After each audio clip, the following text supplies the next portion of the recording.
Neviem, Tomáš, nebyť tých fúzov, nie som si istý, či nezmenila partnera za partnerku v tomto prípade, ale...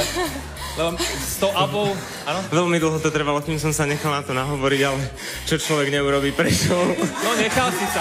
Naozaj. On strašne trpel. A ja som mu stále hovorila, že to netancuje on, ale... Lord Holgerstrom. A tiež bolo veľmi zaujímavé, alebo Peťa Matiabové všetky pohyby učila, naučil som sa aj tento. To je to vítanie slnka, hej? Strašne mi to nešlo na začiatku. Veľa srandy. No. Ani sa ti nečudujem, že ťa musela dlho prehovárať, lebo s tou Abou si mnohí trošku smiešný imič spájame 30 rokov a vy ste nič dlží nezostali teda. Takže pri všetkej úcte k tomuto číslu naozaj. Môžete chodiť teraz na žúry vystupovať takto? Do travesty klubov.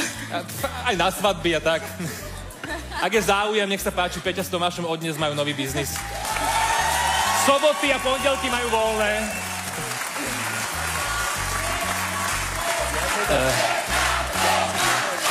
Áno. Ďakujeme. Dáv, pozná tvoje krstné meno. Veľmi sympatické. Ďakujeme veľmi krásne. Čakám, či slovné spojenie Mamma Mia použije a niektorý porodca, nech sa páči, dávam vám slovo. Ja som sa ohromne dobre zabavila. Výborne som sa zabavila, ale som taká rozpačitá. Tá Tomášová Riťka v tom overole. Pohon Dejdar. Zdáte sa, Bodo, dáme chytiť. Jo, Janko.